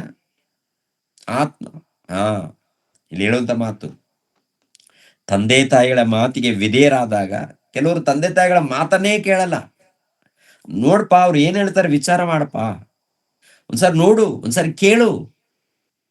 ಒಳ್ಳೇದ್ ಹೇಳಿದಾರ ತಗೋ, ಕೆಟ್ಟದ್ ಹೇಳ್ತಾರ, ಕುಡಿಲ ಮಗನ, ಇಷ್ಟ ಬಂದಾಗೆ ನಡಿಲಪ್ಪ, ಇಷ್ಟ ಬಂದಾಗ ನಡಿ, ಕುಡಿ, ವಿಚಾರ ಮಾಡು, ಹೀಗೆ ಹೇಳ್ತಾರ? ಇಲ್ಲ. ಕೆಲವರು ಒಳ್ಳೆ ಮಾತುಗಳನ್ನ ಹೇಳ್ತಾರೆ. ಹೇಳಿದಾಗ ಅದನ್ನ ಸ್ವೀಕರಿಸ್ಬೇಕು, ಕೇಳಬೇಕು. ಆತ್ಮೀಯ ತಂದೆ ತಾಯಿಗಳ ಮಾತನ್ನು ಕೂಡ ನೀವು ಕೇಳಬೇಕಾಗತ್ತೆ. ಲೋಕದಲ್ಲಿ ಕೆಲವರು ಆತ್ಮೀಯ ತಂದೆ ತಾಯಿಗಳಂತೇಳಿ ರಕ್ತ ಕುಡಿತಾರೆ. ಅಂತವ್ರ ಬಗ್ಗೆ ಅಲ್ಲ. ದುಡ್ಡಿದ್ದರೇನೆ ಆತ್ಮೀಯ ತಂದೆ ತಾಯಿಗಳಂತೇಳಿ ಕರೆಯಲ್ಪಡ್ತಾರೆ. ಅದಲ್ಲ. ನಿಮ್ಮ ಆತ್ಮಗಳನ್ನ ಕಾಯುವಂತ ತಂದೆ ತಾಯಿಗಳಿರ್ತಾರೆ. ಅವ್ರ ವಿಷಯದಲ್ಲಿ ಕೇಳಬೇಕು, ವಾಕ್ಯಗಳನ್ನು ಕೇಳಬೇಕು, ಜಾಗೃತಿಯಾಗಿರ್ಬೇಕು. ಎಷ್ಟು ಒಳ್ಳೆ ಮಾತನ್ನ ಇಲ್ಲಿ ಹೇಳಿದ್ದಾರೆ ನೋಡಿ. ಒಳ್ಳೆ ಮಾತು. ಈ ಮಾತನ್ನ ಕೇಳಿ ನಾವು ಭಕ್ತಿಯಿಂದ ನಡ್ಕೊಳ್ಬೇಕು. 4ನೇ ಅಧ್ಯಾಯ 8, 9ನೇ ವಚನ ಬನ್ನಿ. ಅದೇ ಜ್ಞಾನೋಕ್ತಿಗಳ ಗ್ರಂಥ 4, 8, 9. ಸಮಯ ಆಯ್ತು, ನಾನು ಓದ್ತೀನಿ 8, 9. ಜ್ಞಾನವೆಂಬಾಕೆಯು ಶ್ರೇಷ್ಠಳು ಎಂದು ನೀನು ಭಾವಿಸಿದರೆ ಆಕೆಯು ನಿನ್ನನ್ನು ಉನ್ನತಿಗೆ ತರುವಳು. ಆಕೆಯನ್ನು ಅಪ್ಪಿಕೊಂಡರೆ ನಿನ್ನನ್ನು ಘನಪಡಿಸುವಳು. ಆಕೆಯು ನಿನ್ನ ತಲೆಗೆ ಅಂದದ ಪುಷ್ಪಮಾಲೆಯನ್ನಿಟ್ಟು ಸುಂದರ ಕಿರೀಟವನ್ನು ನಿನಗೆ ಒಪ್ಪಿಸುವಳು. ಅಂದ್ರೆ ಜ್ಞಾನ ಅಂದ್ರೆ ಏನ್ ಗೊತ್ತಾ? ಜ್ಞಾನವು. ಏನ್ ಜ್ಞಾನ? ದೇವರ ಜ್ಞಾನವು, ದೇವರ ಉಪದೇಶವು. ದೇವರ ಉಪದೇಶವನ್ನು ನೀನು ನೀನು ಏನ್ರಿ, ಇದು ದೇವರ ಉಪದೇಶ, ಶ್ರೇಷ್ಠವಾದಂಥ ಜ್ಞಾನ ಅಂತೇಳಿ ನೀನು ಭಾವಿಸಿ ಆ ಶ್ರೇಷ್ಠವಾದಂಥ ಜ್ಞಾನಕ್ಕೆ ನೀನು ತಲೆಬಾಗಿಸಿದಾಗ, ನೀನು ಒಳಪಟ್ಟಾಗ, ನೀನು ವಿಧೇಯಳಾದಾಗ ಅದು ನಿನ್ನನ್ನ ಉನ್ನತ ಸ್ಥಾನಕ್ಕೆ ತರುತ್ತಂತ. ಉನ್ನತ ಸ್ಥಾನ. ನೀನು ವಿಧೇಯನಾಗ್ಬೇಕು, ಒಳಪಡಬೇಕು. ಒಳಪಟ್ಟಾಗ, ಗರ್ವದಿಂದ ನಡ್ಕೊಂಡಾಗಲ್ಲ,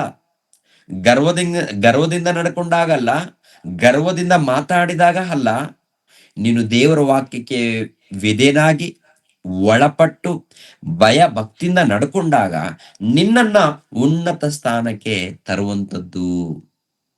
ನಿನ್ನನ್ನು ಉನ್ನತ ಸ್ಥಾನಕ್ಕೆ.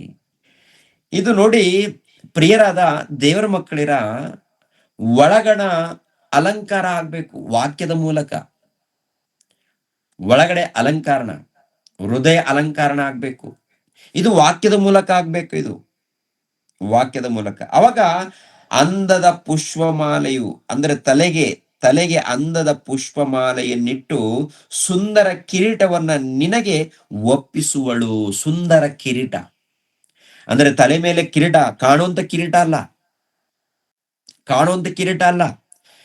ನಿನ್ನ ಮಾತು ಉನ್ನತವಾಗಿ ಬಂದಾಗ, ನಿನ್ನ ಮಾತುಗಳು ಶ್ರೇಷ್ಠವಾಗಿ ಬಂದಾಗ ನಿನ್ನನ್ನ ಉನ್ನತವಾಗಿ ತಗೊಂಡು ಹೋಗ್ತಾರೆ ದೇವರು. ನಿನ್ನನ್ನ ಉನ್ನತ ಸ್ಥಾನದಲ್ಲಿ ಇಡ್ತಾರೆ ದೇವರು. ನೀನು ಜ್ಞಾನವಂತನಲ್ವಾ? ನೀನು ಬುದ್ಧಿವಂತನಲ್ವಾ? ನೀನು ದೇವರ ವಾಕ್ಯಕ್ಕೆ ಒಳಪಟ್ಟು ಯವ್ವನ ಕಾಲದಲ್ಲಿದ್ದಂತ ನೀವು ಮತ್ತೇನ್ ಮಾಡಬೇಕು? ದೇವರ ವಾಕ್ಯಕ್ಕೆ ವಿಧೇಯರಾಗಿ ಆ ದೇವರ ವಾಕ್ಯದ ಮೂಲಕ ಅಲಂಕಾರ ಮಾಡಿಕೊಂಡು ಅಂದವಾಗಿ ಹೃದಯ ಅಲಂಕಾರ, ಮಾತಿನಲ್ಲಿ ಅಂದ ಇರಬೇಕು, ಕ್ರಿಯೆಗಳಲ್ಲಿ, ನೋಡುವಂತ ನೋಟದಲ್ಲಿ ಇರ್ತಾ ಇದ್ದೀವಾ ಪ್ರಿಯರಾದ ದೇವರ ಮಕ್ಕಳಿರ? ನೋಡಿ, ಇದು ಯವ್ವನ ಕಾಲದಲ್ಲಿ ಇದ್ದಂತ ಪ್ರತಿ ಭಕ್ತರು ಪ್ರಯಾಸಗಳು. ವೃದ್ಧರು ಕೂಡ, ಅಂದ್ರೆ ಹೆಚ್ಚಾಗಿ ಯುವಕರು ಯುವತಿಯರು ಹೀಗೆ ಆತ್ಮಿಕವಾಗಿ ಬೆಳಿಬೇಕು. ಯಾಕಂದ್ರೆ ಈ ಲೋಕದಲ್ಲಿ ಬಹಳ ಕೆಲಸ ಇದೆ, ಸುವಾರ್ತೆ ಕೆಲಸ ಇದೆ, ಅನೇಕರನ್ನ ಕಾಪಾಡುವಂತ ಕೆಲಸ ಇದೆ. ಆ ಕೆಲಸ ಪ್ರತಿಯೊಬ್ಬರು ಮಾಡಬೇಕಾಗತ್ತೆ. ಅದು ಮಾಡಬೇಕಾದ್ರೆ ಇದನ್ನ ನೆನಪಲ್ಲಿ ಇಟ್ಕೊಳ್ಳಿ. ಪ್ರತಿಯೊಬ್ಬರು ಪ್ರಿಯರಾದ ದೇವರ ಮಕ್ಕಳಿರ ನೆನಪಲ್ಲಿ ಇಟ್ಕೊಂಡು ನಾವು ಜೀವಿಸ್ಬೇಕು.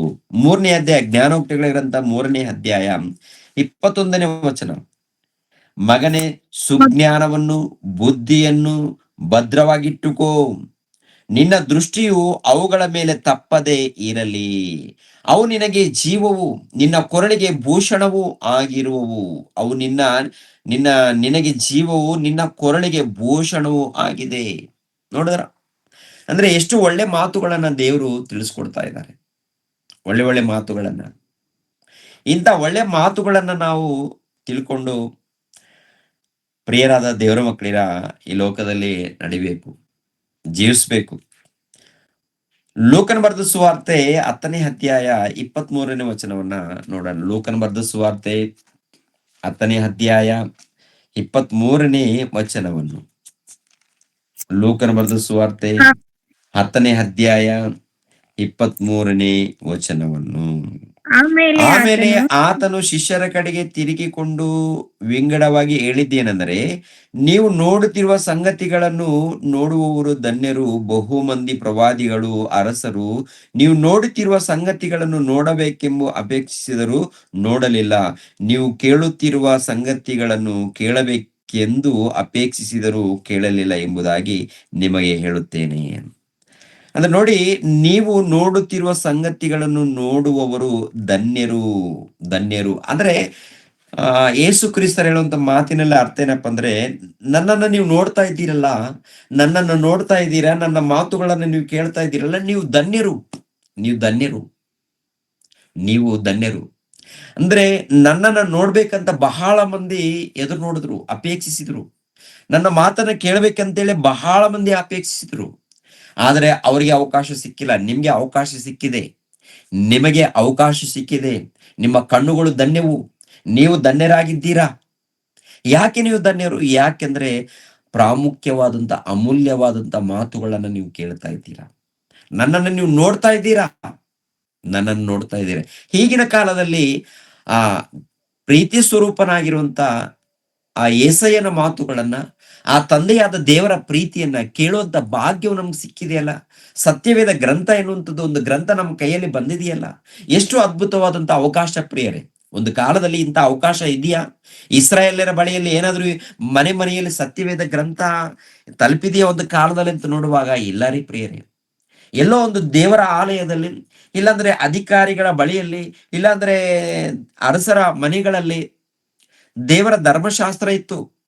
ಅದೇ ಪ್ರಕಾರ ಹೊಸ ಒಡಂಬಡಿಕೆ ಬಂದ ಮೇಲೆ ಕೂಡ ಹಿರಿಯರ ಬಳಿಯಲ್ಲಿ, ಅಧಿಕಾರಿಗಳ ಬಳಿಯಲ್ಲಿ, ಇಲ್ಲಾಂದ್ರೆ ಅರಸರ ಬಳಿಯಲ್ಲಿ ಮಾತ್ರ ಈ ಸತ್ಯವೇದ ಗ್ರಂಥ ಇತ್ತು. ಈಗಿನ ಕಾಲದಲ್ಲಿ ಪ್ರತಿ ಮನೆ ಮನೆಗಳಲ್ಲಿ ಸತ್ಯವೇದ ಗ್ರಂಥ ತಲುಪಿದೆ ಅಂದ್ರೆ ಎಷ್ಟು ಅದೃಷ್ಟ ಮಾಡಿದೀವಿ ನಾವು. ಮತ್ತೆ ಏನ್ ಮಾಡ್ಬೇಕು? ಈ ಸತ್ಯವೇದ ಗ್ರಂಥದಲ್ಲಿ ಇದ್ದಂತ ವಾಕ್ಯಗಳನ್ನ ಪ್ರತಿನಿತ್ಯ ಓದ್ಬೇಕಲ್ಲ, ಧ್ಯಾನಿಸ್ಬೇಕಲ್ಲ. ಯಾಕೆಂದ್ರೆ ಈ ಮಾತುಗಳು ಇದೆ ನೋಡಿ, ನಮ್ಮ ಆತ್ಮಗಳನ್ನ ಕಾಪಾಡುತ್ತೆ, ನಮ್ಮನ್ನ ನಿತ್ಯ ಲೋಕಕ್ಕೆ ನಡೆಸುತ್ತೆ, ನಮ್ಮನ್ನ ನಿತ್ಯ ಲೋಕಕ್ಕೆ ನಡೆಸುತ್ತೆ.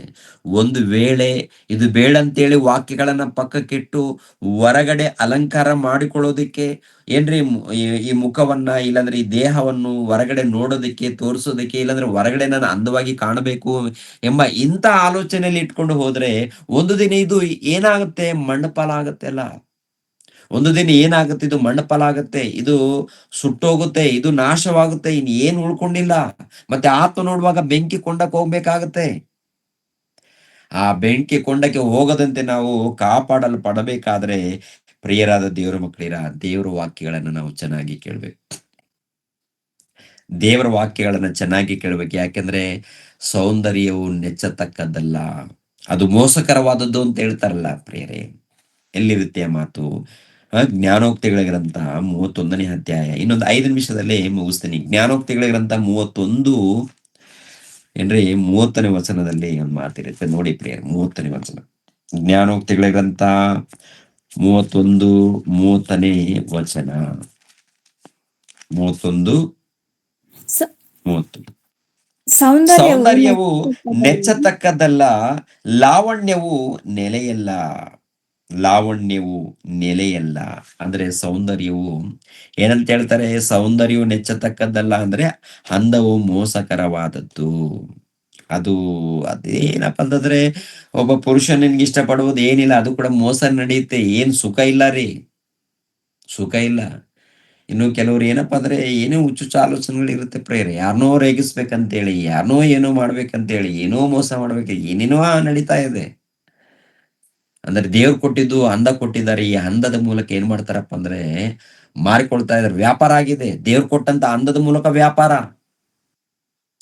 ದೇವ್ರು ಕೊಟ್ಟಂತ ದೇಹದ ಮೂಲಕ ವ್ಯಾಪಾರ ನಡೀತಾ ಇದೆ. ಅಲ್ಲಮ್ಮ, ಅಲ್ಲಪ್ಪ, ನಿನ್ ದೇಹ ಕೊಟ್ಟಿದ್ದು ನೀನ್ ದೇವರ ಸೇವೆಯಲ್ಲಿ ಇರ್ಬೇಕು ಅಂತ, ವ್ಯಾಪಾರ ಮಾಡುವಂತಲ್ಲ. ಲೋಕದಲ್ಲಿ ನೋಡಿ ಎಲ್ಲ ವ್ಯಾಪಾರ ಆಗಿದೆ ರೀ. ಹಣದಗೋಸ್ಕರ ತಮ್ಮ ದೇಹವನ್ನ ಮಾರಿಕೊಳ್ತಾ ಇರ್ತಾರೆ ಇಷ್ಟ ಬಂದ ಹಾಗೆ. ದೊಡ್ಡ ವ್ಯಾಪಾರ, ಇದೊಂದು ದೊಡ್ಡ ಬಿಸ್ನೆಸ್ ಆಗ್ಬಿಟ್ಟಿದೆ.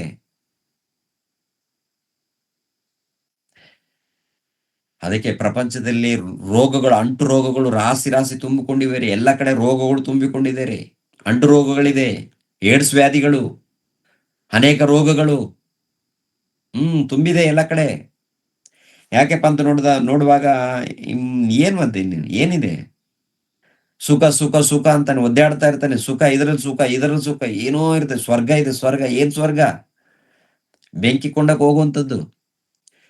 ತಂದೆಯಾದ ದೇವ್ರು ಏನ್ ಮಾಡಿದ್ದಾರೆ ಅಂದ್ರೆ ಪ್ರತಿ ಪುರುಷನನ್ನ ಸ್ತ್ರೀಯರನ್ನು ಉಂಟು ಮಾಡಿ ನೀವು ಜೊತೆಯಾಗಿರಿಪ್ಪ, ಒಳ್ಳೆ ರೀತಿಯಿಂದ ಇರಿ, ಗಂಡ ಹೆಂಡತಿ ಸುಖವಾಗಿರಿ, ಸಂತೋಷವಾಗಿ ಬಾಳಿ ಅಂತ ಹೇಳಿ ಒಂದು ಜೀವಿತವನ್ನು ಕೊಟ್ಟಾಗ, ಇಲ್ಲಿ ಸುಖ ಇಲ್ಲಪ್ಪ, ಅಲ್ಲಿಗೆ ಹೋಗ್ತೀನಿ, ಇನ್ನೊಂದು ಕಡೆ ಹೋಗ್ತೀನಿ, ಮತ್ತೊಂದು ಕಡೆ ಹೋಗ್ತೀನಿ, ಅಲ್ಲಿ ಸ್ವಲ್ಪ ಸುಖ, ಇಲ್ಲಿ ಸ್ವಲ್ಪ ಏನಿಲ್ಲ. ಅಲ್ಲಿ ನೀನ್ ಏನಪ್ಪಾ ಅಂದ್ರೆ ನಿನ್ನ ಜೀವಿತ ಹಾಳಾಗಿದೆ. ಇವರ ಬದುಕು ಹಾಳು ಮಾಡ್ಕೊಂಡಿದ್ದಾರೆ, ಹಣ ಖರ್ಚು ಮಾಡ್ಕೊಂಡಿದ್ದಾರೆ, ಆಸ್ತಿ ಎಲ್ಲ ಹಾಳು ಮಾಡ್ಕೊಂಡಿದ್ದಾರೆ, ಆಮೇಲೆ ದೇಹ ಹಾಳು ಮಾಡ್ಕೊಂಡಿದ್ದಾರೆ, ರೋಗ ತಂದುಕೊಂಡಿದ್ದಾರೆ. ರೋಗ ತಂದುಕೊಂಡು ಆಮೇಲೆ ಆಮೇಲೆ ಮರಣಕ್ಕೆ ಹತ್ತಿರವಾಗ್ತಾ ಇದ್ದಾರೆ. ಅದಕ್ಕೆ ಇದೆಲ್ಲ ಬೇಡ, ಬಿಟ್ಬಿಡಿ, ಇದೆಲ್ಲ ಬಿಟ್ಬಿಡಿ, ನಾನು ನಿಮ್ಗೆ ಉನ್ನತ ಪರಲೋಕವನ್ನು ಕೊಡ್ತೀನಿ. ಅದು ಪಡಿಬೇಕಾದ್ರೆ ನೀವು ಹೃದಯದ ಅಲಂಕರಣ ಮಾಡಿಕೊಳ್ಬೇಕು. ಅದು ಲಯವಿಲ್ಲದ್ದು, ಅದು ನಾಶನವಾಗದ್ದು, ಶಾಶ್ವತವಾಗಿ ನಿಲ್ಲುವಂಥದ್ದು, ಶಾಶ್ವತವಾಗಿ ನಿಲ್ಲುವಂಥದ್ದು. ರೋಮಾಪುರದವರಿಗೆ ಬರೆದ ಪತ್ರಿಕೆ 10ನೇ ಅಧ್ಯಾಯ, ರೋಮಾಪುರದವರಿಗೆ ಬರೆದ ಪತ್ರಿಕೆಯ 10ನೇ ಅಧ್ಯಾಯ 15ನೇ ವಚನವನ್ನ ನೋಡಿ ಪ್ರಿಯರೇ. ರೋಮಾಪುರದವರಿಗೆ ಬರೆದ ಪತ್ರಿಕೆ 10ನೇ ಅಧ್ಯಾಯ 15ನೇ ವಚನ, 10-15. ರೋಮಾಪುರದವರಿಗೆ ಬರೆದ ಪತ್ರಿಕೆ 10ನೇ ಅಧ್ಯಾಯ 15ನೇ ವಚನ. ಇದಕ್ಕೆ ಸರಿಯಾಗಿ ಶುಭದ ಸುವಾರ್ತೆಯನ್ನು ಸಾರುವವರ ಪಾದಗಳು ಎಷ್ಟೋ ಅಂದವಾಗಿದೆ ಎಂದು ಬರೆದದೆ. ಆದರೂ ಆ ಶುಭ ವರ್ತಮಾನಕ್ಕೆ ಎಲ್ಲರೂ ಕಿವಿಗೊಡಲಿಲ್ಲ. ಇಲ್ಲಿ ಮೇಲೆ ವಿಷಯದಲ್ಲಿ ಒಂದು ವಚನವನ್ನ ಪರಿಶೋಧನೆ ಮಾಡುವಾಗ ಪ್ರಿಯರಾದ ದೇವರ ಮಕ್ಕಳಿರ ಅಂದ್ರೆ ಶುಭದ ವರ್ತಮಾನಕ್ಕೆ ಏನಪ್ಪ ಅದು, ಶುಭದ ಸುವಾರ್ತೆಯನ್ನು ಸಾರುವವರ ಪಾದಗಳು ಎಷ್ಟೋ ಅಂದವಾಗಿದೆಯಂತೆ. ಅಂದ್ರೆ ಪಾದಗಳು ಮಾತ್ರವಲ್ಲ, ಸುವಾರ್ತೆ ಮಾಡೋದಕ್ಕೆ ಹೋಗ್ತಾ ಇದ್ದೀರಾ, ಎಷ್ಟು ಅದ್ಭುತವಾದಂತ ಪಾದಗಳು. ಯಾರು ಕೊಡುವಂತ ಒಂದು ಸಾಕ್ಷಿ? ದೇವರು ಪ್ರಿಯರೇ, ದೇವರು. ಅದು ನೋಡೋದಕ್ಕೆ ನಮ್ಮ ಕಾಲುಗಳು ಕಪ್ಪಗಿದ್ರು, ದಪ್ಪಗಿದ್ರು, ತೆಳಗಿದ್ರು, ಯಾವುದೊಂದು ಕಾಯಿಲೆಯಲ್ಲಿದ್ರು, ಆ ಪಾದಗಳ ಮೂಲಕ ದೇವರ ಸುವಾರ್ತೆಯನ್ನು ಸಾರೋದಕ್ಕೆ ಹೆಜ್ಜೆ ಆಗ್ತಾ ಇದ್ದಾರಲ್ಲ, ಅವು ಸುಂದರವಾದಂತ ಪಾದಗಳಂತೆ, ಸುಂದರವಾದಂತ ಪಾದಗಳು. ದೇವರ ವಾಕ್ಯವನ್ನ ಸಾರೋದಕ್ಕೆ ಹೆಜ್ಜೆ ಹಾಕಿದಾಗ, ಮಾತಾಡಿದಾಗ, ಕೆಲಸ ಮಾಡಿದಾಗ ಆ ಅವಯವಗಳೇ ಅದ್ಭುತವಾದಂಥದ್ದು, ಸುಂದರವಾದಂಥದ್ದು. ಅದು ದೇವ್ರು ಕೊಡುವಂತ ಸಾಕ್ಷಿ, ದೇವ್ರು ಕೊಡುವಂಥದ್ದು. ದೇವ್ರ ಮೂಲಕ ಒಳ್ಳೆಯ ಹೆಸರನ್ನ ಪಡಿಬೇಕಂತ ಹಂಬಲ ಯಾರಿಗಿದೆ? ಇದೆಯಮ್ಮ? ಇದ್ರೆ ದೇವ್ರಿಗೋಸ್ಕರ ಅಂದವಾಗಿ ಅಲಂಕರಣ ಮಾಡಿಕೊಳ್ಳಿ. ವಾಕ್ಯದ ಮೂಲಕ, ಅಂದ್ರೆ ಹೃದಯ ಅಲಂಕರಣ. ಹೊರಗಡೆ ಕೂಡ ತಕ್ಕಷ್ಟಿರ್ಬೇಕು. ದೇವ್ರು ಹೇಳಿಲ್ಲ ಅಂತೇಳಿ ಇಷ್ಟ ಬಂದಾಗೆ ತಲೆಯಲ್ಲಿ ಕೂದಲು ಹಿಂಗೆ ಬಿಟ್ಕೊಂಡು, ಪರವಾಗಿಲ್ಲ ಜುಟ್ಟು ಕೂದಲ ಗಡ್ಡ ಗಿಡ್ಡ ಎಲ್ಲ ಬಿಟ್ಕೊಂಡು ಹೋಗೋದಲ್ಲ. ಒಂದು ಸುವಾರ್ತೆ ಹೋಗ್ಬೇಕಾದ್ರೆ ತಕ್ಕಷ್ಟು ನೀನು ಶೃಂಗಾರವಾಗಿರ್ಬೇಕಪ್ಪ ಮಗನೇ, ಮಗಳೇ, ತಕ್ಕಷ್ಟು ಇರ್ಬೇಕು ನೀನು. ನಾನು ಹೀಗೆ ಇರ್ತೀನಿ, ಹೆಂಗಿದ್ರು ಪರವಾಗಿ ಆಗಲ್ಲ. ತಕ್ಕಷ್ಟು ನೀನು ರೆಡಿ ಆಗ್ಬೇಕು. ಬಹಳವಲ್ಲ, ಕಮ್ಮಿನೂ ಅಲ್ಲ, ತಕ್ಕ ಹಾಗೆ. ನಿನ್ ಕೈಯಿಂದ ಹೇಗಾಗುತ್ತೆ ಅಷ್ಟು ತಕ್ಕ ಹಾಗೆ ಶುಭ್ರವಾಗಿ ನೀಟಾಗಿ ನೀವು ಹೊರಗಡೆ ಕಾಡ್ಬೇಕು. ಅದಕ್ಕಿಂತ ಮುಖ್ಯವಾಗಿ ಹೃದಯ ಅಲಂಕರಣ ನಡಿಬೇಕು.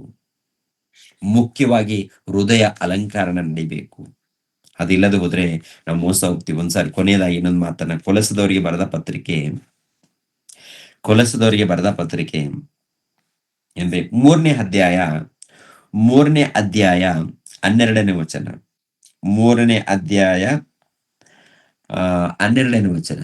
ಹೀಗಿರಲಾಗಿ ನೀವು ದೇವರಿಂದ ಆರಿಸಿಕೊಂಡವರು, ಪ್ರತಿಷ್ಠಿತರು, ಪ್ರಿಯರು ಆಗಿರುವುದರಿಂದ ಕನಿಕರ, ದಯೆ, ದೀನಭಾವ, ಸಾತ್ವಿಕತ್ವ, ದೀರ್ಘಶಾಂತಿ ಎಂಬ ಸದ್ಗುಣಗಳನ್ನು ಧರಿಸಿಕೊಳ್ಳಿರಿ. ಸದ್ಗುಣಗಳನ್ನು ನೋಡಿದ್ರ, ಸದ್ಗುಣಗಳನ್ನು ಧರಿಸಿಕೊಳ್ಬೇಕಂತೆ. ಎಂತೆಂಥದ್ದಪ್ಪ ಅಂತ ನೋಡುವಾಗ ಕನಿಕರ ಎನ್ನುವಂಥದ್ದು, ದಯೆ ಎನ್ನುವಂಥದ್ದು, ದೀನಭಾವ ಎನ್ನುವಂಥದ್ದು, ಸಾತ್ವಿಕತ್ವ ಎನ್ನುವಂಥದ್ದು, ದೀರ್ಘಶಾಂತಿ ಎನ್ನುವಂಥದ್ದು, ಇವೆಲ್ಲ ಸದ್ಗುಣಗಳು ಇರ್ಬೇಕಂತೆ. ಇವಿದ್ದಾಗ ಏನಾಗತ್ತಪ್ಪ ಅಂತ ನೋಡುವಾಗ ಮತ್ತೊಬ್ಬರ ಮೇಲೆ ತಪ್ಪು ಹೊರಿಸುವುದಕ್ಕೆ ಕಾರಣವಿದ್ದರೂ ತಪ್ಪು ಹೊರಿಸದೆ ಒಬ್ಬರಿಗೊಬ್ಬರು ಸೈರಿಸಿಕೊಂಡು ಕ್ಷಮಿಸಿರಿ, ಕರ್ತನು ನಿಮ್ಮನ್ನು ಕ್ಷಮಿಸಿದಂತೆಯೇ ನೀವು ಕ್ಷಮಿಸಿರಿ, ಇದೆಲ್ಲದರ ಮೇಲೆ ಪ್ರೀತಿಯನ್ನು ಧರಿಸಿಕೊಳ್ಳಿರಿ, ಅದು ಸಮಸ್ತವನ್ನು ಸಂಪೂರ್ಣ ಮಾಡುವ ಬಂಧವಾಗಿದೆ. ನೋಡಿದ್ರ ಈ ಅಲಂಕಾರ ಏನ್ ಅಲಂಕಾರ? ಹೊರಗಡೆ ಅಲಂಕಾರ ತಕ್ಕಷ್ಟಿರ್ಬೇಕು. ಮತ್ತೆ ಹೇಳ್ತಾ ಇದ್ದೀನಿ, ಪೂರ್ತಿ ಏನೋ ಹುಚ್ಚರ ಇರ್ಬೇಕು ಅಂತ ಅಲ್ಲ, ತಕ್ಕಷ್ಟು ಕಾಣಬೇಕು ಅಂತ ಹೇಳ್ತಾರೆ, ನೀಟಾಗಿರ್ಬೇಕು ಅಂತ ಹೇಳ್ತಾರೆ. ಅದು ಕೂಡ ಇನ್ನೊಬ್ಬರಿಗೆ ವ್ಯಾಮೋಹ ಹುಟ್ಟುವಂತ ರೀತಿಯಲ್ಲಿ ಕಾಣಬಾರದು. ಒಂದು ವೇಳೆ ಅವರು ಆ ರೀತಿ ನೋಡ್ತಾ ಇದ್ದಾರೆ ಅಂದ್ರೆ ಅವ್ರ ಪಾಪ ಅವ್ರಲ್ಲಿ ಬೀಳ್ತಾರೆ. ಆ ಪುರುಷರಲ್ಲೂ ಕೂಡ ಏನಪ್ಪಾ ಅಂದ್ರೆ ಅವ್ರು ಯಾವ ರೀತಿ ಇದ್ರು ಕೂಡ ನಮ್ಮ ಜಾಗೃತಿಯಲ್ಲಿ ನಾವು ಇರ್ಬೇಕು. ಪ್ರತಿಯೊಬ್ಬರು ಕೂಡ ನಿಮ್ಮ ಜಾಗೃತಿಯಲ್ಲಿ ನೀವು ಇರಬೇಕು. ಆಕೆ ನಿಂಗೆ ಕಂಡಿದ್ದಾಳೆ ಅಂತೇಳಿ ನೀನೇನು ತಪ್ಪಿನ ಆಲೋಚನೆದಲ್ಲಿ ಹೋದ್ರೆ ನೀನ್ ಪಾಪದಲ್ಲಿ ಬೀಳ್ತೀಯ. ನಿನ್ನ ಆಲೋಚನೆಗಳೇನು? ನನ್ನ ಅಕ್ಕ ಅಂತಾನೆ ಭಾವಿಸ್ಬೇಕು. ನೀನು ಹೆಂಗನೇ ಇರ್ಲಿ, ಆಕೆ ಹೆಂಗನೇ ಇರ್ಲಿ, ಆಕೆ ಇರೋ ಸ್ಥಿತಿಲಿ ಹಾಕಿರ್ಲಿ, ನೀನು ಹೇಗ್ ನೋಡ್ತೀಯಪ್ಪ ಮಗಳೇ, ನನ್ನ ಅಣ್ಣನು, ನನ್ನ ತಮ್ಮನು, ಇಲ್ಲ ನನ್ನ ಅಕ್ಕಳು, ನನ್ನ ತಂಗಿ, ನನ್ನ ಅಮ್ಮ, ಈ ಭಾವನೆಯಿಂದ ನೋಡಿದಾಗ ನೀನು ದೇವರ ಮಗನಾಗ್ತೀಯ. ನೀನು ದೇವರ ಮಗಳು, ದೇವರ ಮಗನು ನೀನು. ಕೆಟ್ಟ ದೃಷ್ಟಿಯಿಂದ ನೀನು ನೋಡಿದಾಗ ನಿನ್ನಲ್ಲಿ ಸೈತಾನನ ಕ್ರಿಯೆ ಪ್ರಾರಂಭವಾಗಿದೆ ಅಂತ ಅರ್ಥ. ಆದ್ದರಿಂದ ಯುವಕರೇ, ನೀವು ಜಾಗೃತಿಯಾಗಿರಿ. ಪ್ರತಿಯೊಬ್ಬರು ಜಾಗೃತಿಯಿಂದ ಇರಿ. ಯಾಕಂದ್ರೆ ಎಲ್ಲದಕ್ಕಿಂತ ಪ್ರಾಮುಖ್ಯವಾದದ್ದು ಹೃದಯ ಅಲಂಕಾರ ನಡಿಬೇಕು. ಹೃದಯ ಅಲಂಕಾರ ಇದ್ದಾಗ ಮನೆಯಲ್ಲಿ ಸಮಾಧಾನ ಇರುತ್ತೆ, ಹೊರಗಡೆ ಸಮಾಧಾನ ಇರುತ್ತೆ. ಸ್ತ್ರೀಯರು ತಮ್ಮ ಗಂಡಂದಿರ ಬಳಿಯಲ್ಲಿ ಚೆನ್ನಾಗಿರಿ, ಸಂತೋಷವಾಗಿರಿ. ಮದುವೆ ಆಗದೆ ಇದ್ದಂತ ಯುವತಿಯರಿದ್ರೆ ತಂದೆ ತಾಯಿಗಳಿಗೆ ಒಳಪಟ್ಟು ತಂದೆ ತಾಯಿಗಳು ನೋಡಿರುವಂತ ಸಂಬಂಧವನ್ನ ನೋಡಿಕೊಂಡು ಮದುವೆ ಮಾಡ್ಕೊಳ್ಳಿ. ತಂದೆ ತಾಯಿಗಳು ನೋಡಿರುವಂತ ಸಂಬಂಧವನ್ನು ನೋಡಿ ಮದುವೆ ಮಾಡ್ಕೊಳ್ಳಿ. ದಾರಿ ತಪ್ಪಬಾರದು. ತಂದೆ ತಾಯಿಗಳಿಗೆ ನೋವು ಕೊಡುವಂತ ಕೆಲಸ ಮಾಡಬಾರದು. ತಂದೆ ತಾಯಿಗಳಿಗೆ ನೋವು ಕೊಡುವಂತ ಕೆಲಸ ಮಾಡಕೂಡುದು. ಜಾಗೃತಿಯಿಂದ ಇರ್ಬೇಕು. ಒಂದ್ ವೇಳೆ ಪ್ರೀತಿ ಪ್ರೇಮ ಅಂದ್ರೆ ತಂದೆ ತಾಯಿಗಳನ್ನು ಒಪ್ಪಿಸಿ ನೀವು ಮಾಡಿಕೊಳ್ಳಿ. ತಂದೆ ತಾಯಿಗಳಿಗೆ ಬಾಧೆ ಕೊಟ್ಟು, ತಂದೆ ತಾಯಿಗಳಿಗೆ ನೋವು ಕೊಟ್ಟು ಒಳ್ಳೇದಲ್ಲ. ಆದ್ದರಿಂದ ದೇವರಿಗೆ ಒಳಪಡಬೇಕು. ಭೂಮಿ ಮೇಲೆ ಶಾರೀರಿಕ ತಂದೆ ತಾಯಿಗಳಿಗೆ ಒಳಪಡಬೇಕು, ಆತ್ಮೀಯ ತಂದೆ ತಾಯಿಗಳಿಗೆ ಒಳಪಡಬೇಕು, ವಿಧೇಯರಾಗಬೇಕು, ವಾಕ್ಯದ ಧ್ಯಾನದಲ್ಲಿರ್ಬೇಕು, ಪ್ರಾರ್ಥನೆಯಲ್ಲಿರ್ಬೇಕು, ಸೇವೆಯಲ್ಲಿರ್ಬೇಕು. ಓಕೆ, ಹೃದಯ ಅಲಂಕಾರ ಆಗ್ಬೇಕು. ಇದು ಲಯವಾಗದ ಅಲಂಕಾರ. ಇದು ಅಂದವಾದದ್ದು, ಇದು ಲಯವಾಗದು, ಶಾಶ್ವತವಾಗಿರುತ್ತೆ. ಶಾಶ್ವತವಾಗಿ ಇರುವಂತ ಈ ಅಂದವಾದಂತ ಅಲಂಕಾರ ಮಾಡಿಕೊಂಡು ನಾವು ಮುಂದೆ ಹೋಗ್ಬೇಕು ಪ್ರಿಯರೇ. ಓಕೆ, ದೇವರು ನಿಮ್ಮನ್ನು ನನ್ನನ್ನು ಆಶೀರ್ವದಿಸಲಿ. ಎಲ್ಲರೂ ತಲೆವಾಗ್ಸರಿ ಪ್ರಾರ್ಥನೆ ಮಾಡಿ ನಾನು ಮುಗಿಸ್ತೀನಿ ಪ್ರಿಯರೇ. ನಮ್ಮನ್ನು ಬಹಳವಾಗಿ ಪ್ರೀತಿಸುವಂತ ಪ್ರಿಯ ಪರಲೋಕದಲ್ಲಿದ್ದಂತ ನಮ್ಮ ತಂದೆಯ ದೇವರೇ, ನಿಮಗೆ ಕೃತಜ್ಞತೆಗಳು, ಸ್ತೋತ್ರಗಳು. ತಂದೆಯ ದೇವರೇ, ಹೊರಗಡೆ ಕಾಣುವಂತ ಅಲಂಕಾರಗಿಂತ ಹೃದಯ ಅಲಂಕಾರ ಪ್ರಾಮುಖ್ಯವಾದದ್ದು ಎಂದು ನೀವು ಹೇಳಿದ್ದೀರಾ. ಹಾಗೆ ಹೃದಯ ಅಲಂಕಾರ ಮಾಡಿಕೊಳ್ಳುವಂತ ವಾಕ್ಯದ ಮೂಲಕ ತಂದೆಯ ದೇವರೇ, ಹೃದಯ ಅಲಂಕಾರವನ್ನು ಮಾಡಿಕೊಳ್ಳುವಂತೆ ನಿಮ್ಮೆಲ್ಲರಿಗೂ ಸಹಾಯ ಮಾಡಿ. ತಂದೆ, ನಿಮ್ಮ ಮಕ್ಕಳು ಯಾವಾಗಲೂ ನಿಮ್ಮ ಧ್ಯಾನದಲ್ಲಿ, ಭಕ್ತಿಯಲ್ಲಿ ಇದ್ದಾರೆ. ಇನ್ನೂ ಹೆಚ್ಚಾಗಿ ಬೆಳಿಬೇಕು. ಹೊರಗಡೆ ಸಮಾಜ ನೋಡುವಾಗ ಲೋಕದಲ್ಲಿ ಅನೇಕ ಮಂದಿ ಕ್ರೈಸ್ತರೆಂದು ಕರೆಯಲ್ಪಡ್ತಾ ಇದ್ದಾರೆ. ಆದರೆ ಲೋಕದ ರೀತಿಯಲ್ಲಿ ಗಮನಿಸುವಾಗ ವಿಚಿತ್ರವಾಗಿ ಅವರ ಒಂದು ಪ್ರವರ್ತನೆ ನಡೀತಾ ಇದೆ. ತಂದೆಯ ದೇವರೇ, ಹಾಗೆ ಇರದೆ ಯಾವಾಗಲೂ ನಿಮ್ಮ ಧ್ಯಾನದಲ್ಲಿ, ಭಕ್ತಿಯಲ್ಲಿ ಇರುವಂತೆ ಸಹಾಯ ಮಾಡಿ. ಪ್ರತಿದಿನಾಲೂ ತಂದೆಯ ದೇವರೇ, ಈ ಗೂಗಲ್ ಮೀಟ್ ಮೂಲಕ ಅನೇಕರು ನಿಮ್ಮ ಮಕ್ಕಳು ನಿಮ್ಮ ವಾಕ್ಯಗಳನ್ನು ಕೇಳಿ ಆತ್ಮಿಕವಾಗಿ ಬೆಳೀತಾ ಇದ್ದಾರೆ. ಆತ್ಮಿಕವಾದಂತ ಅಲಂಕರಿಸಿಕೊಳ್ಳೋದಕ್ಕೆ ಬೆಳೀತಾ ಇದ್ದಾರೆ. ತಂದೆ, ನಿಮ್ಮ ಮಕ್ಕಳನ್ನ ಆಶೀರ್ವದಿಸಿ. ಈ ಕಾರ್ಯಕ್ರಮದ ನಿಮಿತ್ತವಾಗಿ ಪ್ರಯಾಸ ಪಡುವಂತ ನಿಮ್ಮ ಮಗಳಿಗೋಸ್ಕರ, ರೇಖರವ್ರಿಗೋಸ್ಕರ, ಅದೇ ರೀತಿಯಲ್ಲಿ ದೀಕ್ಷಿತ್ಗೋಸ್ಕರ ಪ್ರಾರ್ಥಿಸ್ತಾ ಇದ್ದೀನಿ. ಇನ್ನು ಹೆಚ್ಚಾಗಿ ಆ ಮಕ್ಕಳು ಕೆಲಸ ಮಾಡುವಂತೆ ಸಹಾಯ ಮಾಡಿ. ಅದೇ ರೀತಿಯಲ್ಲಿ ಪ್ರತಿದಿನಾಲೂ ವಾಕ್ಯವನ್ನು ಸಾರುವಂತ ನಿಮ್ಮ ಸೇವಕರು ತಂದೆ, ಎಲ್ಲಾ ಸೇವಕರನ್ನು ಹೆಸರಿಸಲಾಗಿ ಆಶೀರ್ವದಿಸಿ, ಕಾಪಾಡಿ, ಬಲಪಡಿಸಿ, ನಿಮ್ಮ ಜ್ಞಾನದಲ್ಲಿ ನಡೆಸಿ.